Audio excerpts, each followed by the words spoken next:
Non, c'est-à-dire que, chers camarades d'Afrique, l'heure est grave.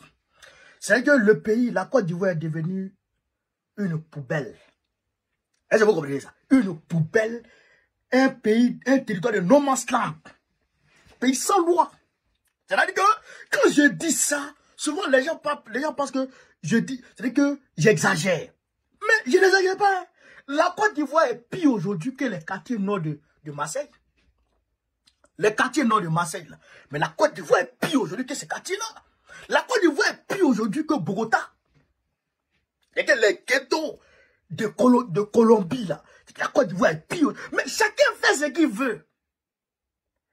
C'est que quand tu es avec Draman, quand tu es avec Draman, quand il y a des ramifications dans son administration jusqu'au sommet, mais tu fais ce que tu veux et puis tu n'as de compte à rendre à personne. Bon, regardez. Non, ça là, on ne peut pas laisser ça. Ça là, on ne peut pas laisser ça là. Mais c'est comme ça ils ont fait à Bétier le mois dernier. Et puis les jeunes de Bétier sont allés brûler la brigade de gendarmerie. Ils sont allés brûler. Parce qu'ils ont tué un jeune. Ils ont frappé 2 jeunes. Parce qu'ils n'ont pas donné l'argent. Et un mort à l'hôpital. Voilà pourquoi les jeunes de Bétier sont allés brûler la gendarmerie. Et aujourd'hui encore, comme cela ne suffisait pas, aujourd'hui encore, un homme à moto, il n'a pas donné 1000 francs. Tu le chicotes, quand tu le déséquilibres, et il va cogner une voiture et il meurt. Et tu t'en vas. Tu t'en vas où? Tu t'en vas où? Non, mais c'est que... Mais c'est grave. Mais, mon pays, la Côte d'Ivoire. C'est mon pays qui est là comme ça. C'est notre pays qui est comme ça. Un gendarme peut se permettre d'ôter la vie à un être humain. D'ôter la vie à un être humain à cause de 1000 francs. À cause de 1000 francs. À cause de raquettes. Non, mais c'est-à-dire que c'est compliqué. La Côte d'Ivoire, c'est pas possible. Quel pays? Quel pays? Quel pays? Pendant ce temps, il y a celui qu'on appelle Komé Bakari. Lui, il est en train de voler les terres des gens. Il va trouver ta maison et construire. Et puis, il va créer ACD sur ta maison. Et il t'arrache ton terrain, il t'arrache ta maison, et il vend à quelqu'un d'autre. Et puis, ça va pas quelque part. Ça va pas quelque part. Pendant ce temps, quand quelqu'un vient en tant qu'opérateur économique, il met son argent en banque, ils vont voler. Il y a un frère qui était en train de pleurer la dernière fois. Ils lui ont volé 950 000 francs. À la Société Générale en Côte d'Ivoire. Ils lui ont volé l'argent. Et puis ça va pas quelque part. Ça va pas quelque part. Tu te mouches mal.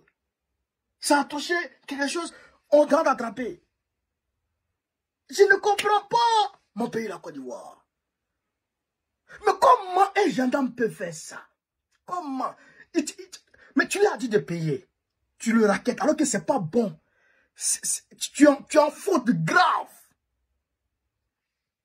Tu es en faute grave.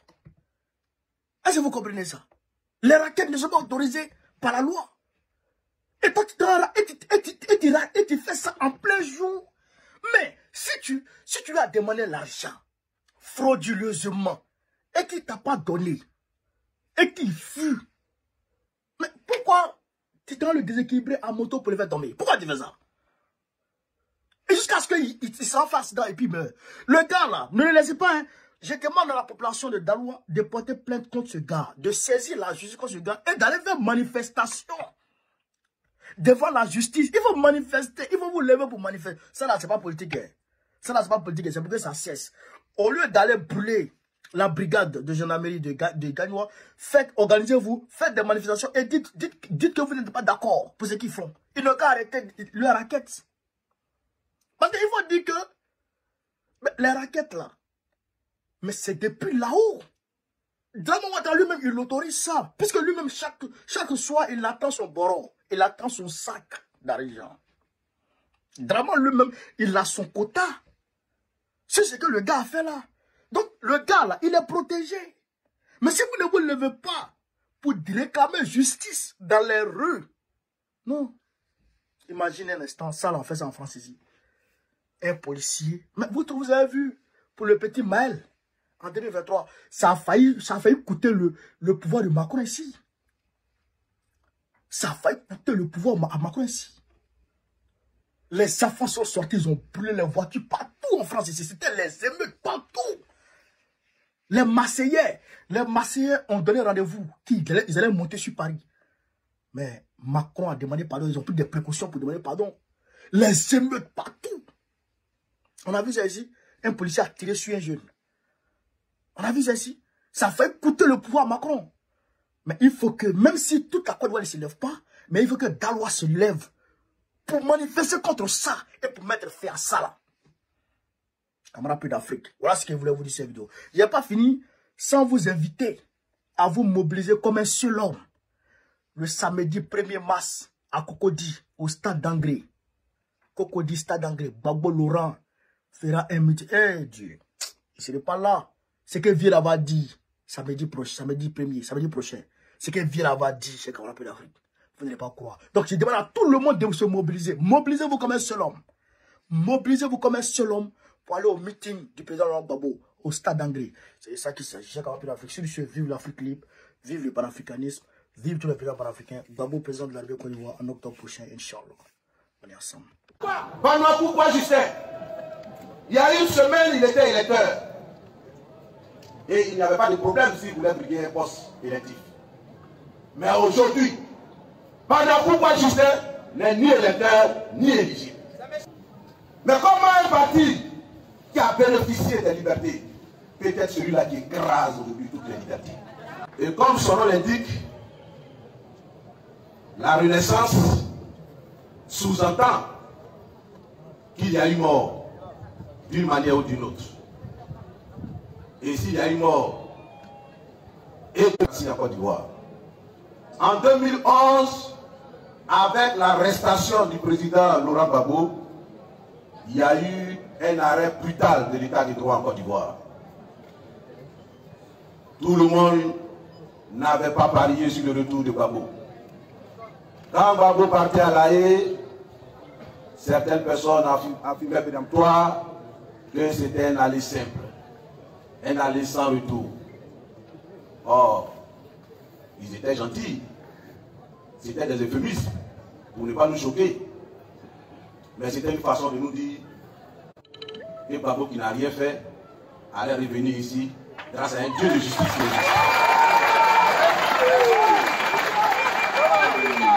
Et quand tu crois en ce que tu fais, Dieu finit toujours par te donner raison. Et le 31 mars 2021,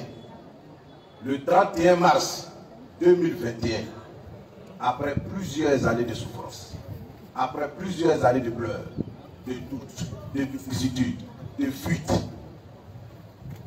notre cause allait triompher. Laurent Gbagbo allait définitivement acquitter de la Cour pénale internationale.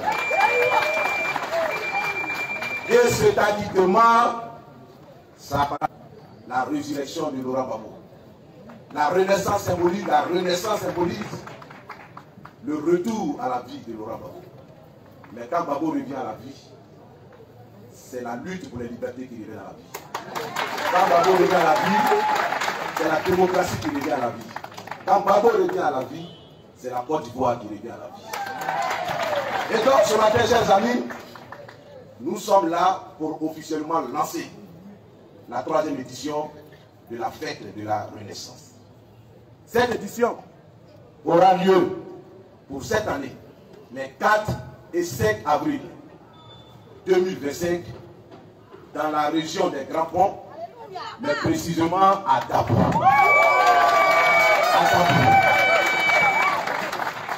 À Dabo. Et le thème de cette année, c'est un thème prémonitoire. Parce que le PPACI est un parti de foi, de conviction. Et le thème de cette année, il s'intitule Laurent Gbagbo de La Haye à la présidente de la République en 2000.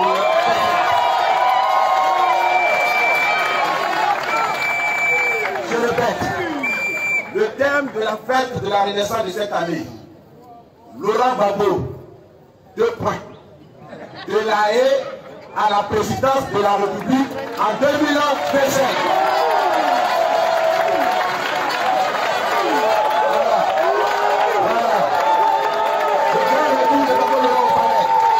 On attend ça. Le grand retour de Laurent Gbagbo au palais. Bravo, allô, bravo, allô, bravo, allô, bravo, allô,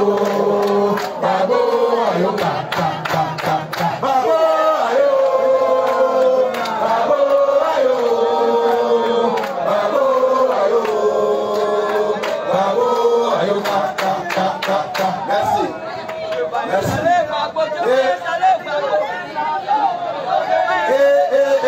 Nous continuons. Comme il est de coutume, l'édition de cette année s'accompagne aussi de l'édition des pailles. Et le paille de l'édition 2025 est prêt. Il est à la disposition des militants au prix unitaire de 5 000 francs. Mais quand vous payez 5 000 francs là, vous contribuez en même temps indirectement à l'organisation et à la réussite de la fête. Donc, il faut que chaque militant ait son paille. Voici le paille de cette année. Voilà. Il est très beau. Allez, s'il vous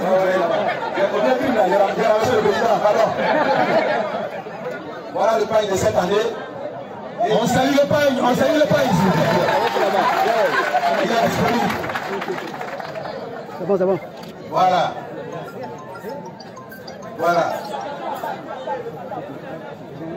Et donc, camarades, le chapitre que je vais aborder maintenant, c'est celui du contexte dans lequel se tient cette fête. Cette fête se tient dans un contexte de recul des libertés. Les libertés reculent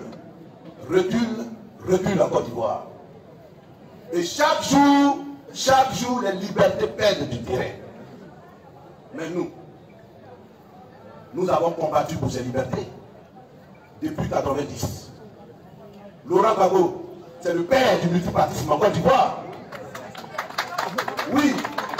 Et c'est parce qu'il y a eu Laurent Gbagbo pour lutter pour le multipartisme que le RDR est né, qui est devenu aujourd'hui RHDP. Donc le RDR, le RHDP, c'est le fruit de notre combat, mais c'est le fruit des libertés. C'est le fruit des libertés. Mais comment un parti qui a bénéficié des libertés peut être celui-là qui écrase aujourd'hui toutes les libertés? Qui écrase aujourd'hui toutes les libertés. Et chaque année, chaque seconde, les libertés reculent. Aujourd'hui, c'est même la société civile qui s'élève aujourd'hui. À cause d'une ordonnance qui a été prise et qui est confinée, qui restreint la liberté de parole. Nous voyons les organisations professionnelles, les organisations religieuses s'élever, se dresser contre le recul des libertés. Mais face à cette situation, il faut que le PPAC s'y dresse. Il faut que le PPAC s'y dresse. Nous n'avons pas à ruser avec ces défis. Nous n'avons pas à ruser avec ces obstacles qui changent la route de la démocratisation de la Côte d'Ivoire. C'est en cela aussi que l'édition de cette année revêt un caractère important. Voyez-vous, chers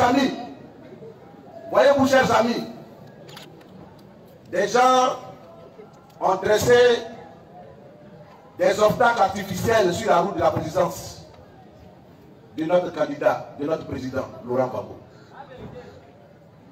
On entend beaucoup de débats autour de cette question.